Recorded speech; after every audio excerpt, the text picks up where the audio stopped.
दोस्तों, आज भी समाज में बहुत से लोगों की यह सोच होती है कि यदि किसी दंपत्ति को संतान की प्राप्ति न हो तो पूर्णतः गलती स्त्री की ही होती है। इसी विडंबना को सामने रखने वाली आज की हमारी कहानी है। तो चलिए चलते हैं हमारी कहानी की ओर। देखो सपना, मुझे कोई चेकअप नहीं करवाना, तुमको जो ठीक लगे तुम करो, अमन ने चिढ़ते हुए कहा। लेकिन आप जानते हैं मेरी रिपोर्ट्स बिल्कुल सही है। बरसों से मैं बांझ होने का ताना सुन रही हूँ। 7 साल हो गए हैं हमारी शादी को। शादी से पहले हमने यह वादा किया था एक दूसरे का साथ देंगे, और आपने परिवार के खिलाफ जाकर यह शादी की थी। बहुत प्यार करती हूँ मैं आपसे, सिर्फ एक बार चलकर दिखा दे, विश्वास रखे, जो भी होगा मैं कभी आपका साथ नहीं छोड़ूंगी। सपना की आंखें आंसुओं से भीग गई थी। ठीक है, आज शाम को हम चलेंगे, अमन ने हामी में सर हिलाया। सपना को गले लगाया। आज से 9 साल पहले दोनों एक दूसरे से मिले थे। दोनों एक दूसरे से पहली बार ऑफिस में मिले थे। पहली ही नज़र में अमन को सपना पसंद आ गई थी, पर सपना की तरफ से ऐसा कुछ नहीं था। वह अमन से नहीं मानी। उसने बेझिझक अपने दिल की बात सपना को बता दी थी। सबसे बड़ी बाधा यह थी कि सपना और अमन आंतरजातीय थे। सपना के परिवार वाले बड़े ही रूढ़िवादी विचारधारा वाले थे। सपना को पता था कि वे नहीं मानेंगे। सपना ने अमन को ना में जवाब दिया। उस दिन के बाद अमन ऑफिस ही नहीं आया। सपना को बड़ी चिंता हुई। उसने दोस्तों से उसका पता लगवाया तो उसे पता चला कि उसने अपना हाल दीवानों जैसा बना लिया है। न कुछ खा रहा था न पी रहा। घर वाले भी परेशान हैं। सपना किसी तरह अमन से मिली तो उसकी हालत देखकर वह स्तब्ध रह गई। उसे यकीन नहीं हो रहा था कोई उसे दीवानों की तरह प्यार कर सकता है। सपना का दिल भी आखिर पिघल ही गया। लगभग 1 साल भर तक उन दोनों ने परिवार वालों को मनाने की बहुत कोशिश की, पर आखिर में हार मानकर दोनों ने मैरिज कर ली। देखो सपना, शादी से पहले तुम काम करती थी, वह सब ठीक है, पर हमारे घर की बहुएं काम नहीं करती। जो तुमने अपने पीहर में सीखा है वह ठीक है, पर आज के बाद तुम्हें इसी घर के रीति रिवाज से चलना पड़ेगा। सास ने सपना को घर में आते ही अपना यह निर्णय सुना दिया।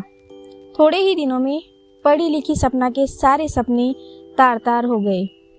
हर काम को लेकर उस पर बंधन था, पर यह अमन का प्यार था जिसके आगे कुछ भी नहीं था। अमन के प्यार को देखकर वह चुप रह जाती। धीरे धीरे एक सवाल उसके गले की फांसी बनकर रह गया और सपना का जीना मुश्किल हो गया। हर किसी का एक ही सवाल, खुशखबरी कब सुना रही हो। माँ जी का ताना, बहू मेरे मरने के बाद खुशखबरी सुनाएंगी क्या? अड़ोस पड़ोस सब जगह चर्चा का केंद्र वह बनी हुई थी। देखते ही देखते 7 साल बीत गए। सपना को लग रहा था मानो उसका जीवन दुश्वार हो गया। अमन जो पहले उसे दिलासा देता था, न जाने क्यों वे अब उससे उखड़ा रहने लगा। लता उसकी सबसे खास सहेली थी, जिसे वह किसी तरह अपने सारे सुख दुख बांटती थी।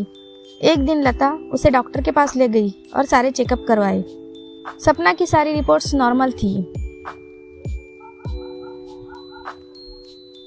जब उसे यह बात अमन को बताई कि उसकी सारी रिपोर्ट्स नॉर्मल है, तब अमन को गुस्सा आया। अमन ने उससे कहा, क्या वो उसकी मर्दानगी को ललकार रही है? सपना स्तब्ध थी। अमन का यह रूप देखकर, जिस अमन ने उसके प्यार में जीने मरने की कस्में खाई थी, आज वह कैसे बदल गया। वह बहुत रोई। उस दिन उसने अपना धैर्य नहीं छोड़ा। कुछ दिन बाद जब अमन सामान्य हुआ तो उसने बड़े प्यार से उसे समझाया। तब अमन राजी हो गया। शाम को दोनों डॉक्टर के पास जाकर आए। अगले दिन रिपोर्ट्स आ गई। सपना का शक सही साबित हुआ। अमन में ही कमी थी। पर जब रिपोर्ट आई तब अमन का व्यवहार और बदलने लगा। वह सपना से नजरें चुराने लगा। अमन, आज के ज़माने में सब संभव है, अपना ट्रीटमेंट लेंगे तो सब सही हो जाएगा। साइंस ने बहुत तरक्की कर ली है। सपना ने अमन को समझाने की बहुत कोशिश की। डॉक्टर ने सपना को अमन के लिए दवाई भी दी, पर अमन अपनी ही मर्जी करता, दवाइयों को इधर उधर फेंक देता। घर वालों का दबाव सपना पर और बढ़ने लगा। सपना जानती थी कि कमी उसमें नहीं है। वे अमन से बहुत प्यार करती थी, इसीलिए उसने किसी को कुछ नहीं बताया। उसने अपने घर वालों से तो दूरी बना ही ली थी। अमन ही था जो उसके पास था। देखो, अमन की माँ लड़की बहुत ही खूबसूरत है और हमारे समाज की भी है। मैं तो कहती हूँ कि अपने अमन की शादी इससे कर देते हैं। कब तक इस बांझ को अपने गले पर बांध के रखूंगी? पंडिताइन काकी ने अमन की माँ को कहा।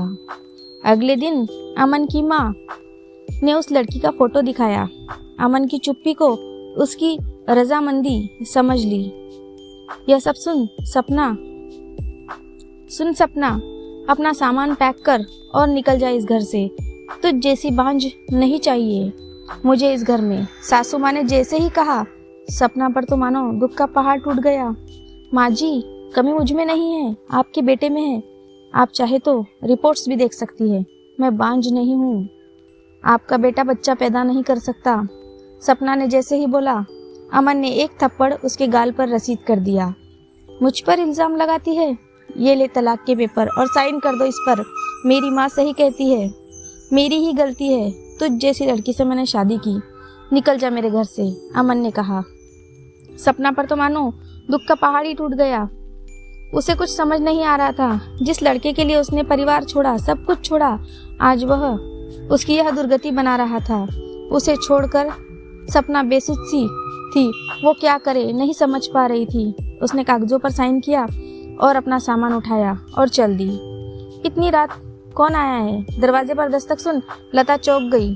सपना, तुम? सपना को इस हालत में देखकर लता चौंक गई। सपना फूट फूट कर रोने लगी। लता ने सपना को संभाला, उसका ख्याल रखा। अब सपना के पास ये विकल्प था कि या तो वह आत्मनिर्भर बने। लता ने अपनी कंपनी में सपना की जॉब लगवाई। कुछ ही महीनों में सपना का तबादला दूसरे शहर में हो गया। उसका तलाक हो गया था। वह अमन से पूरी तरह टूट गई थी। सपना फिर भी किसी तरह अपने आप को संभाले हुए थी। अपनी मेहनत से अपना एक मुकाम उसने बनाया था। हार नहीं मानी, न खुद से और न ही अमन से। यहाँ उसकी मुलाकात अभिषेक नाम के एक लड़के से हुई। एक टूटे हुए दिल को जोड़ना बहुत मुश्किल होता है, पर अभिषेक के प्यार ने उसके हर घाव पर मलहम लगा दिए। आज अभिषेक के साथ उसकी शादी की पहली सालगिरह थी, साथ ही एक ऐसी खुशी भी जिसका वह इंतजार सालों से कर रही थी। उधर अमन की शादी उस लड़के से हो गई, लेकिन कुछ ही दिनों में वह अमन को छोड़कर किसी और के साथ चली गई।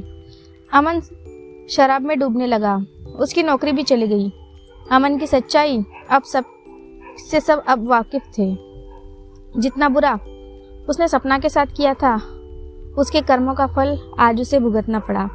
दरवाजे की घंटी बजी। अमन बरामदे की तरफ आया। उसकी माँ ने दरवाज़ा खोला। सामने सपना खड़ी थी। माँ जी, यह है।